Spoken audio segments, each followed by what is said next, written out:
Yeah, so here we're going to be doing a lot of reactions. I do have another channel called GBS Plays, which I do gacha reactions or gacha plays on. Go check that out if you want. But anyway, make sure you guys like, comment, subscribe if you're new. It helps out a lot since this is a new channel. And this is literally probably the first video, maybe. But anyway, let's start. Subcultures is that it's a spectrum. On one end, you have subcultures like Lolita fashion or Morike that make you go, yeah, I can see that being a thing in Japan. But Lolita fashion is a thing in Japan? Wait, what? Okay. Then you get to the really niche groups like Japanese cowboys or the Japanese Chicano scene that makes you go, how I've seen that more than the cowboys. What the hell? Did this even get here? But the point of subcultures is that they give people a sense of community. As weird as it gets sometimes, that collective identity through fashion and aesthetic can be a really motivating feeling, especially for people that crave that sense of belonging. But this desire for an identity can also be very destructive. And you can see this in the Japanese subculture of Bosozoku. Bosozoku were Japanese biker gangs that used Hey, but I ain't gonna lie, I like bikes, so I'm gonna be biased with this. to terrorize the roadways of Japan. They blocked off highways, held mass rallies, and even clashed with the police in riots. And far from being just a couple of hundred people on bikes, the subculture would number up to around 42,000 people in 1982 alone, with the majority of those being teenagers. And what's funny is that Bosozoku didn't start out as a rebellious youth culture. It actually started with returning Japanese World War II veterans trying to readapt to civilian life. So that's what I wanted to explore. How did I mean, that's kind of the same way with like how gangs started in America. Like most of the gangs we know now didn't start because they wanted to go shoot up places. It actually started because it was people trying to protect their own. Go look it up, by the way. It was people were trying to protect their own little town or whatever, and they started a gang. And then later on down the line, gangs ended up turning into what it is nowadays that we know. Did a movement by World War II veterans trying to move on from the war get co-opted by a bunch of delinquent teens? Why did said teens ride these crazy looking bikes? And to also show you guys just Because they look fire? What do you mean, bro? That bike look peak. how common this subculture is in anime? And the answer is a lot more complicated than you think. Akira? So it's really important for me to mention that Bosozoku aren't really much of a thing nowadays. The subculture movement kind of died down in the late 90s and 2000s, with most people in Japan today considering them a retro relic of that era. Hell, there was even a Bosozoku gathering in 2020 that only ended up attracting 53 people, a far cry from that 42,000 number I mentioned earlier. This doesn't mean their story is any less relevant to more modern youth subcultures. While the Bosozoku dominated Japan in the 1970s and 80s, their origins lie in the 1950s, specifically with surviving Japanese World War II soldiers. After Japan's defeat, there were plenty of surviving soldiers that were left destitute and directionless, with the country busy rebuilding under American supervision and with their only relevant skill being that of murking other people. I mean, that's the same way for here. Like, bro, like most veterans that came back after like insane wars, like big wars, like look at them now. Like it's sad that like they get treated like that. But like most of them now is like I say it's a couple of them, it's a lot of them. Like it's a lot of like homeless veterans out there because like they just couldn't adapt back to society after, you know, being taught to kill and then going to kill and then coming back into regular society. Like that'd probably be hard for anybody, bro. There really weren't a lot of opportunities open to them. So to cope with, in their eyes, a rapidly changing Japan and to find an emotional outlet, a lot of them rallied around communities of fellow veterans with shared hobbies, one of them being motorcycles. And it's here the Kaminarizoku, or Thunder Tribe, was born. These were men that found belonging on the saddle and at high speeds. They ran red lights, raced down city streets at blinding speeds, got chased by the police, all while trying. So they're like so basically the motorcycle people we have now, especially the ones on TikTok and like YouTube, like what they do, they run, they speed, they pass red lights, they run past red lights. That's that, like they do on stunts on bikes, like basically, and they're all young, by the way, like they're all like my age or younger, or like someone's like 30 or younger, because it's a young man sport at the end of the day. But like I want a bike so bad, guys, I ain't gonna lie, please subscribe. But so basically we're doing what they were doing before, trying to be as loud It's just like, I don't think the American government gonna shut that down. As they could, which is actually why they were called the Thunder Tribe, because of their habit of removing their mufflers from their bike, which, if you didn't know, it loud. Makes them very, very loud. And while the Kaminari-zoku thought of themselves as rebels without a cause, trying to find freedom in a westernized Japan, most locals did in fact see them as a nuisance and a genuine societal problem. Just like every biker now, they just get nuisance, bro. Something that their successors, the Bosozoku, would inherit. But that's as far as their similarities would go, as both groups couldn't be any more different. As the OG Kaminari-zoku members got older and retired, the new younger members would fill up their ranks. Yep. And with this changing of the guard, the movement would shift radically, namely in fashion. Since the old guard of the Kaminari-zoku had more of a military background, their fashion reflected this. Rugged leather jackets and shades, biker goggles and helmets, and cuffed denim jeans for style. It was practical, rugged, and perfect for ex-military men with a need for speed. But unlike the old heads, the new generation of bikers wanted something more grand. So they phased out the leather jackets and jeans and instead chose the tokofuku, a type of custom-made jumpsuit that was embroidered with bright slogans and intricate imagery. And if they weren't wearing a helmet, they'd be wearing a hachimaki, which is a stylized bandana. And I haven't even mentioned that's why they wear those things in Japan, like in anime. The bikes. Long gone are the days of modded out Harleys or Indian bikes. By the 60s and 70s, Japan had reestablished its motor industry. Let me guess, Kawasaki took over? So bikes from brands like Yamaha were really easy to get. Yamaha, yeah. They're still big boy in there now. Easy to modify, which is how you get bikes that look like this. But don't be mistaken, as gaudy as they were still the descendants of the Kaminari-zoku. They still raced through city streets, they still blocked off highways, and they still clashed with the police. It's just that now... See, I think we really got them. It was like the clashing with police and like blocking off highways. Because like Japanese people really want to just get where they need to go and then be done. Oh, rather than looking like Asian Hells Angels, they had their own visual identity to rally around. This new gen of bikers would even differentiate themselves further by allowing women to join them. And there would even be women-only Bosozoku gangs come the 70s and 80s. But you might ask, why did so many... That's a good thing. That's a good thing right there.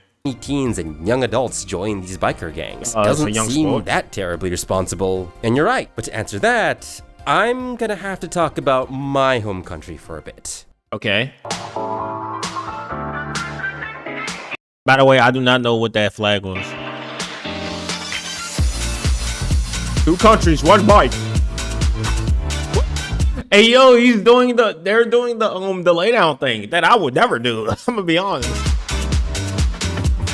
So one piece of criticism I always get is that it's kind of weird for me to talk about Japan, even though I don't really live there. And while I've never considered myself an authority figure on this kind of stuff, I just like talking about things in anime that interest me. I've always said that there are some shared things when talking about the Asian experience. And violent delinquent motorcycle gangs is actually one of them. Here in Malaysia, we have these groups called Mat Rempit. And unlike the Bosozoku, who by the 90s and So it's just biker delinquent gangs everywhere then, huh? That's basically what I'm getting. 2000s were diminished, Mat Rempit culture has been going strong since the 80s. And even though these two groups are separated by miles of ocean, their stories couldn't be any more similar. For example, a lot of teenage members of Bosozoku gangs came from working class families. Sons of factory or construction workers, truck drivers, real blue collar stuff. And while some of these families did live in impoverished areas in Japan, being poor wasn't the only reason why these delinquent teens joined these gangs. As the Japanese author Ikuya Sato says in their book Kamikaze Biker, Parody and Anime in Affluent Japan, quote, "The overrepresentation of high school dropouts and junior high school graduates in the Bosozoku population seems then matter of taste and stake in conformity, rather than psychological strains such as inferiority complexes or frustration in academic performance. Essentially, in a heavily conformist and regimented society like Japan, being outside the system was the main allure for Bosozoku gangs. They saw themselves as the Ronin of the modern age, living by the memories of old Japan, refusing to take part in the system of the new decadent." So basically it was like they were quote unquote fighting against the system. So they was like, yeah, we're fighting against the norm, fighting against the system.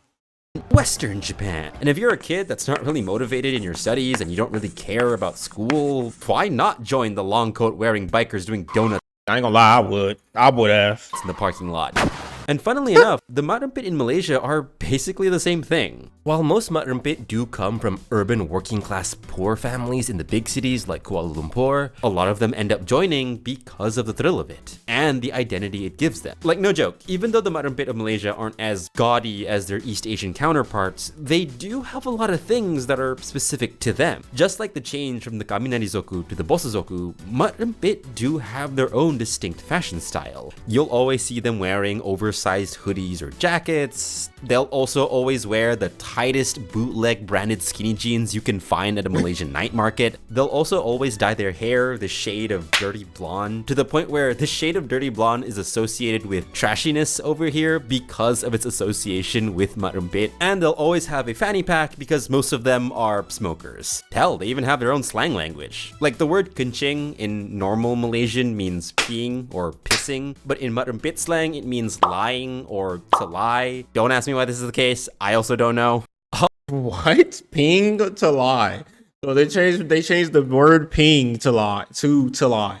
All of this is to say, humans want what they can't have. If you come Yeah, from true. a society that prioritizes conformity, but then you see a gang of bikers living to their own creed, at their own pace, by their own collective power, it can be enticing if you didn't know any better. If you come from a background of poverty and you feel like you don't have a space in the systems that be, a group of dirty blonde-haired bikers living outside of said system could be tempting to you. Don't get me wrong, they were still violent gangs at the end of the day. I'm not trying to make a sob story. Some Bosozoku gangs would end up having ties with the Yakuza, and the Matampit here are heavily implicated with gang activity and vandalism. I'm just trying to explain that when people feel frustrated, they'll go to the first place that lets them express that frustration, irregardless of how chaotic it is. It is true. Like, I mean, me personally, I ain't gonna lie. I just want a bike because, like, I always wanted one. I'll be honest, but like, it does look cool, and I do know, like even like some of the videos that I watched, like from like people that I watch that have bikes, they all say the same thing, that the biker in the biker community, like, well, at least in America, they like the bike community. Everybody just love it. Like, everybody's just cool with each other. So I guess it's the same way in Malaysia and the same way in Japan. I mean, it's just like, it's a community that no one really want to understand, right? But the people that's in it. And when the energy and frustration of youth is bottled up, Wait, they had the like button tends up to here, erupt violently at the Oh society. my gosh, that's surrounds it. wait. That was One Piece. Wait, what? When frustration of youth is bottled up, it These Gen Z protesters erupt around the world. Why are they carrying a One Piece flag? What? tends to erupt violently at the society that this? surrounds it. While the Bosozoku and Matampit share the same origins of wayward teens and young adults, their endpoints couldn't be any more different. By Oh, look at all that smoke. the late 1990s, the Japanese government signed into effect the Boryakudan laws, a series of new laws and ordinances that specifically targeted organized crime. And while the Bosozoku weren't technically organized crime, like I said, It was seen they as were it. heavily implicated with them. Some Bosozoku members did end up doing jobs for the Yakuza, like drug and gun running. It also didn't help that some Bosozoku gangs would have public turf wars that did get violent, further disrupting public peace.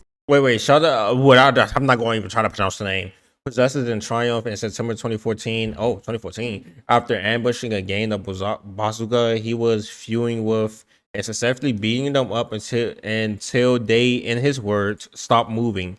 Courtesy of I don't know if I pronounce his name. So in the eyes of the Japanese My public God. and government, there was He beat them until they was either knocked out or dead. Then that's what that means. no difference between them. The lines were blurred. Everyone was suspect. What also led to the decline of the Bosozoku was Japan's bursting bubble economy in the 1980s, which is now the third time I'm talking about this.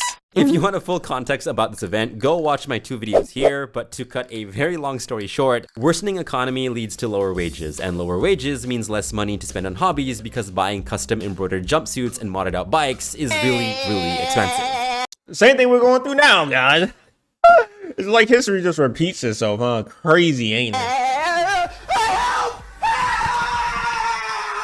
So between That's me this right now. and the aforementioned police crackdowns, Please subscribe. meant that by the 2010s, there would only be around 6,000 to 7,000 recorded Bosozoku members, a sharp Dang. contrast to the 42,000 numbers of the 1980s. Most of them had to stop. They had to go like do other things to probably make money and stuff like that. But where the Bosozoku were diminished, the Matrumpit are still going. And if anything, they've been politicized. Politicians here will flip-flop constantly on what to do about them. And one day, the government will bar them from fuel subsidies for their bikes, literally grounding them on an... That's crazy. So they have the power to just be like, you know what? No fuel for you. No.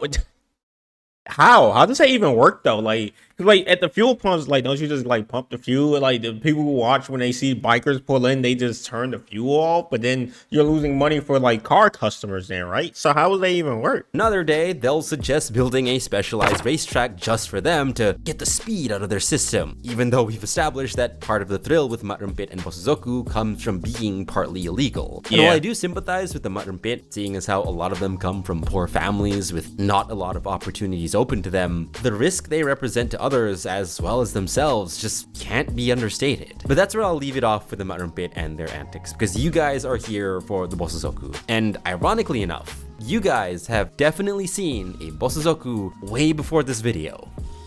Akira? No way. So just like Gyaru, Bosozoku is one of the I most love represented Akira, bro. subculture tropes in anime. Oh yeah, that's from the Zombie Saga thing, right? Doesn't matter what era of anime that you started watching in, chances are you've definitely I saw watching the reruns of Naruto on Adult Swim. seen a Bosozoku character. Whoa, Toonami. Like, yeah, at the basic level, you have Akira, which is steeped in that early Japanese motorcycle culture. Yep. It's also not One of the best movies you can ever watch. Guys, go watch Akira. reasonable for me to say that since the movie came out in 1988, which was around the peak of the Bosozoku movement, the director and creator of Akira, Katsuhiro Otomo, probably did take some inspiration from the few gangs that he saw himself. But then you get to the smaller titles that are equally authentic in showing Bosozoku. For example, the anime Tokyo Revengers, one of the most popular anime of the 2021 Which I still gotta watch, bro. Like, I gotta watch this at some point, man. spring lineup, had a lot of people wondering on how the fuck could 14-year-old middle schoolers be involved in turf wars where they beat the ever-loving shit out of each other. Bro, have you seen kids fight regularly, bro? The youngest, they never been in the schools. They never been in the schools that I've been in, bro. But it turns out, Tokyo Revengers wasn't too far off from reality. According to Ikuya Sato's book again, most Bosozoku members did in fact range from 15 to 20 years old, with anyone older than that being forced to graduate from the gang. That's right, in the violent delinquent teen motorcycle gangs, 21 was considered too unk. And in the anime as well, most of the characters do wear the iconic tokofuku, all while riding on appropriately modded out bikes. And if you go back even further, there are plenty of 90s OVAs and mangas that were all about the Bosozoku or delinquent scene of Japan. Too many actually for me to focus on in this last part. Some notable standouts are stories like Shonen Jin Aigumi, a 90s action comedy manga that did have Bosozoku main characters, which strangely enough would get a live action adaptation in 2020. You also had representation for women with characters like Ayumi Mizuchi, which in the manga Sukeban Deka was the leader of an all-women's biker gang, directly taking inspiration from the real world's women-only Bosozoku gangs. The point is, as much as the Bosozoku were considered problematic and were seen as a societal and moral problem, fictionally, they were a phenomenon that captured a lot of people's imaginations. They were a peek into a world that existed outside the system, and because they existed outside the system, authors and artists could make them into anything they wanted them to be. If they wanted a Bosozoku main character, then they could just be some misunderstood drifter type who's trying to make up for his gruff and violent past. If they wanted a... I think, what's that Zombie Saga? I swear that's the Zombie Saga one. I may be tripping though. Like, it may be from a different anime. They all look the same to me at this point. gangster type villain, but didn't want to make them part of the Yakuza for some reason, then there is plenty of precedence to make... Probably because they probably don't want to... They probably got rules against like glorifying the Yakuza probably or something like that in Japan. I would not be surprised. They made sure to scrub them youngins away, okay? They made them youngins make sure they never came back again. Than Bosozoku because of their IRL antics. It's kind of like cowboys in fiction. They were simultaneously the honorable Lone Ranger, wandering from town to town, trying to help the small folk wherever they could, while also being the murderous roving pack of bandits terrorizing said small folk. But which is actually cap. I recently learned that cowboys actually were like Cowboys was really just like the honest, hardworking people, and the people that wasn't the honest, hardworking people that was like terrorizing people was called outlaws. But it's just that, I mean, especially in like fiction and Hollywood, they don't really like cut the like difference straight up. Like they would just call a cowboy an outlaw a cowboy, and call it a day because they know that anybody else don't know. I mean, you think they gonna know? You think they gonna do the research? Most of them, hell no. So yeah, but like Cowboys always did the job. Like they was doing the job, protecting the people, yeah. And the ones that was like doing mischievous things was just the outlaws. It's now, yes, some cowboys became outlaws, but most of the time it was just cowboys doing what they do and outlaws doing what they do. And obviously the cowboys probably, fought the outlaws a couple of times. I do think the tale of the Bosozoku is one that any country can relate to. Young people who couldn't find their place in the systems that be and were Me. told to measure up to something they couldn't. Because when you strip away the noise and the moral panic, both the Bosozoku and Malaysia's Mat Rempits are really just a product of the same story. Young people left out of the nation's idea of progress. It's a reminder that rebellion isn't about breaking the world, it's about asking if there's still a place for you in it.